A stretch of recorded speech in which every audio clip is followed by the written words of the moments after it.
The Teachers' March by Sandra Neal Wallace and Rich Wallace, illustrated by Charlie Palmer. Reverend F. D. Reese taught science at R. B. Hudson High School, but his favorite subject was freedom. He believed that everyone was a first-class citizen, just like the Constitution stated. To be treated as less than equal, that just wasn't right. With fire in his eyes, Reverend Reese led marchers to the courthouse to register to vote. Troublemakers. That's what the police called the marchers. Reverend Reese knew that was a lie. The marchers just wanted to vote like everybody else. But in Selma, Alabama, segregation kept black people and white people apart, and billy clubs kept black people from voting. Sheriff Clark's cheeks boiled red whenever he spotted Reverend Reese and the marchers. His deputies blocked the marble steps of the courthouse. The sheriff swung his club at the Reverend like he was a baseball, and that kept most people away. Even if they made it into the courthouse, the Reverend knew what would happen. You must take a voting test, a test impossible to pass. How many drops of water are in the Alabama River? How could anyone answer a question like that? Reverend Reese pulled his trench coat over his bruises and kept on marching and talking about freedom. He had to find a way to make their voices heard. He needed a triumphant idea. Walking through the school one day, the Reverend found his idea in every classroom. What if the teachers marched? Not just one teacher like him, but hundreds of teachers. Leaders. That's what they call the teachers. The teachers were the somebodies of the community. College educated, shiny leather shoes, suits, and Sunday brooches 7 days a week. No group like that had marched for freedom before. If the teachers marched, people would notice and change would come. But in that summer of 1964, a judge declared marching and talking about voting rights against the law in Selma. Don't get involved in that mess, some people warned. It's too dangerous. And that stopped meetings and marches to the courthouse. How would Reverend Reese convince the teachers to march now? He searched for a glorious opportunity. Just before Christmas, he huddled by the TV, watching the great civil rights leader, Dr. Martin Luther King Jr., talk about freedom. The Reverend's face lit up like a Christmas tree. Who better than Dr. King to return things around and help convince the teachers to march? That night, Reverend Reese wrote a letter to Dr. King, inviting him to Selma. He signed it, "Yours for better citizens." Some people thought, there's no way Dr. King will come to Selma. But Dr. King said yes. Some preachers feared they'd be arrested if Dr. King spoke in their churches about voting rights, but not the pastor of Brown Chapel. He gave Reverend Reese permission to have Dr. King speak at his church. When the day arrived, clouds hung so heavy they covered the steeples of Brown Chapel. Reverend Reese worried that nobody would show up. The night before, a soldier home on leave for Christmas had thrown a smoke bomb near the church, hoping to scare Dr. King away. The bomb didn't scare anyone away. 700 people squeezed into Brown Chapel, waiting for Dr. King. 15-year-old Joyce Parrish sat in her usual row with her mother, Too Sweet. When Dr. King swung through the doors of Brown Chapel, Joyce and Too Sweet leapt to their feet and clapped.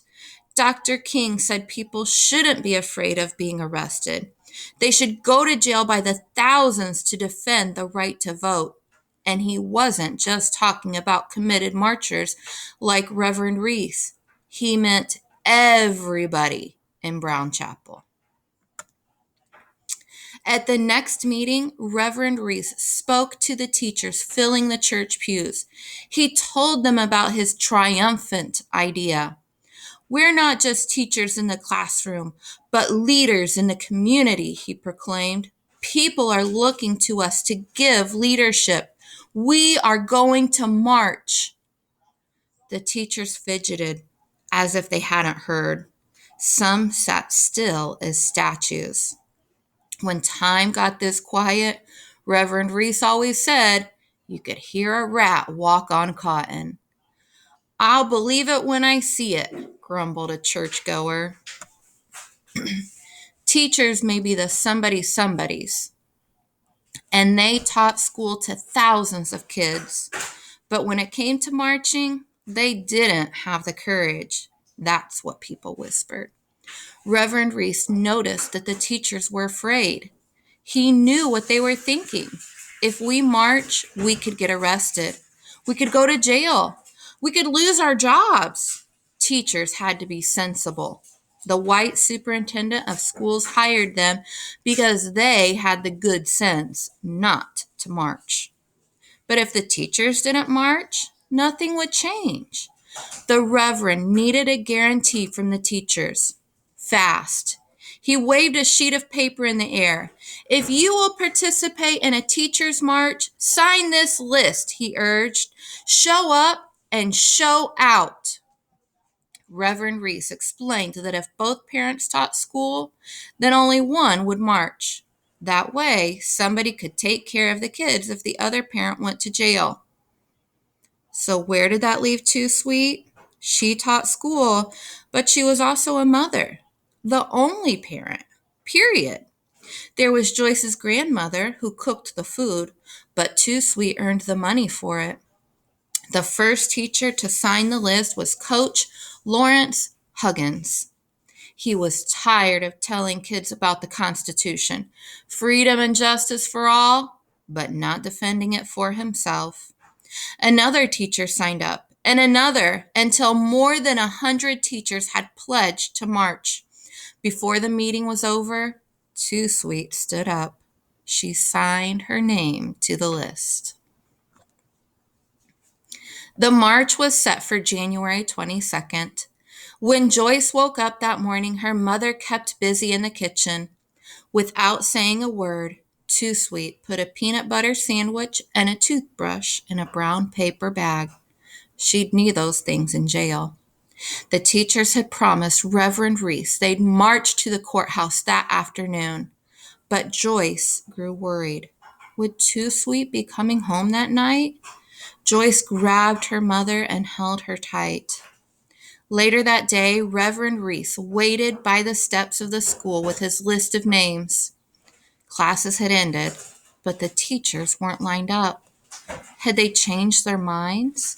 Had they decided not to march? Reverend Reese wouldn't blame them if they had. All week, he'd seen people getting arrested for trying to register to vote. Sheriff Clark herded them into an alley blocked with rope like they were cattle.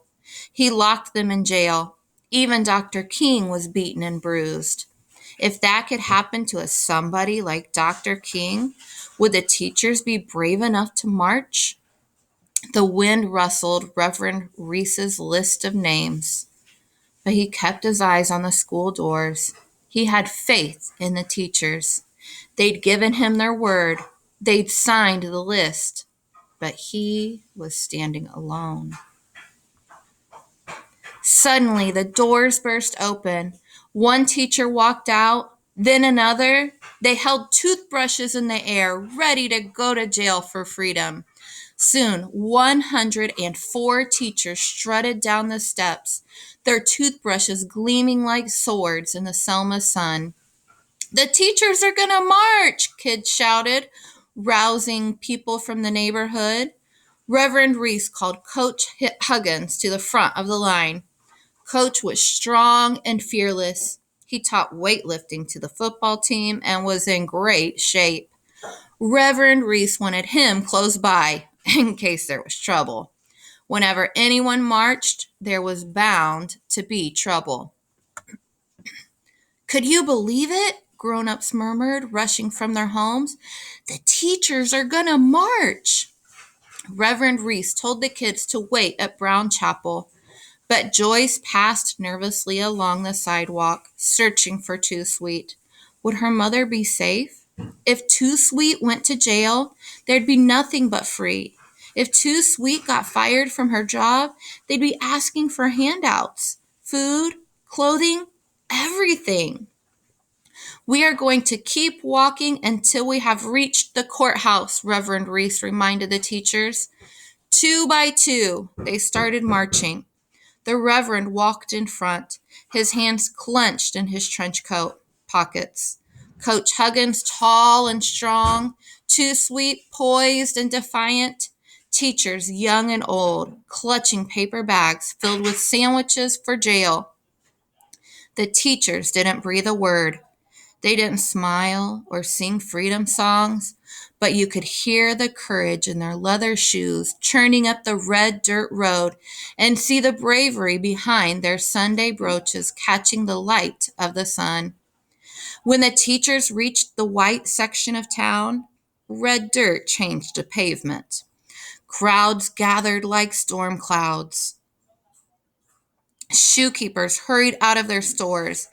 They glared at the teachers, trying to rattle their courage. What is it that they want? They wondered. The teachers kept marching. What they wanted was what everyone had: the right to vote. As they turned onto Alabama Avenue, the teachers spotted the 13 steps of green marble leading up to the courthouse. Sheriff Clark and his deputies stood at the top of those steps. When the sheriff saw so many teachers marching toward him, his eyes filled with rage. "We are here to register," Reverend Reese announced. "You can't make a plaything out of the corridors of this courthouse," the sheriff boomed. "You think you can make it Disneyland?" "We have a right to be here," the Reverend insisted. "I will give you 1 minute to clear the steps," Clark roared, "or I'll have you all arrested." The teachers folded their arms. Some gripped their paper bags tighter, but they refused to move. 10 seconds, yelled the sheriff. Reverend Reese and the teachers stood on the courthouse steps, as still as the Statue of Liberty. "Time's up. Now move it!" Sheriff Clark and his deputies reached for their billy clubs. The sheriff jabbed Coach Huggins in the stomach, then Reverend Reese. The teachers fell down the steps like dominoes. Reverend Reese led the teachers back up again. Sheriff Clark grew so angry that he shoved the teachers down the steps even harder the second time. The school superintendent rushed out of the courthouse. He stared at the teachers. He could fire each and every one of them. Reverend Reese, Coach Huggins, Too Sweet. The teachers stared right back at him. They looked into the angry eyes of Sheriff Clark. "Go ahead," Reverend Reese kept thinking. "Arrest us." This wasn't Disneyland. This was real life. First-class citizens, that's what they were. Nothing less. The Constitution guaranteed it.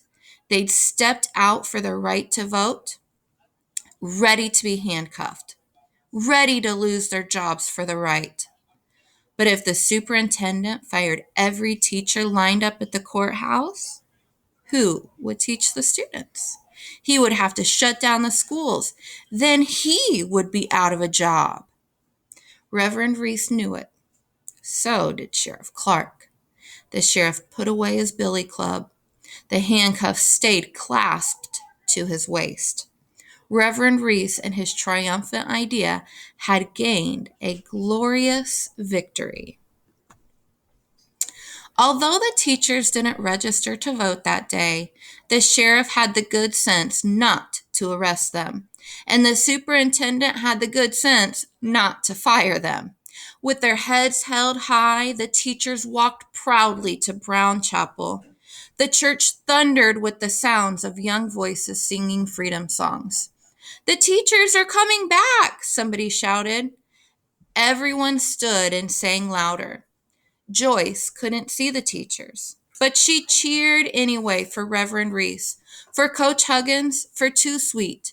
Too Sweet had to be there. "Did you see my teacher marching?" Kids gushed across wooden pews. As soon as the singing stopped, Joyce spun around, searching for Too Sweet. When she found her, Joyce ran and hugged her mother and wouldn't let go. When Dr. King came back to preach that night, he praised Reverend Reese and the teachers for making civil rights history. No group of leaders had risked their jobs before by marching. "We were like giants," Reverend Reese said with a smile. "Great giants." Because Reverend Reese and the teachers marched, other groups started marching for their right to vote. Beauticians and barbers marched. Then the undertakers marched. Because Reverend Reese and the teachers marched, they became heroes to their students. It didn't matter that the kids were too young to vote. They intended to march for their teachers and their parents' right to vote. The teachers left school after roll call. The students left school after roll call. When the teachers turned their backs to gaze out the window, "I'm going to get your civil rights," they promised their new heroes. They marched to the courthouse with determination in their eyes, and ankle socks and sneakers on their feet. Joyce marched too, for her mother, Too Sweet. The Selma marchers filled the jails by the thousands. Americans noticed. They wondered why respectable citizens in suits and dresses and school kids carrying books were jailed. The President of the United States noticed. He pushed for a new voting rights law. That summer of 1965, the Voting Rights Act passed. It made certain that nobody had to take a test just to vote. On one August morning, Reverend Reese, Too Sweet, and the other teachers walked down the Alabama Avenue. They climbed the steps of the federal building across from the courthouse. Inside, there were no voting tests, no billy clubs, no alleys marked with rope. All the teachers had to do was sign their names, and they were registered to vote. The first thing they did was vote Sheriff Clark out of office. I hope you enjoyed the story.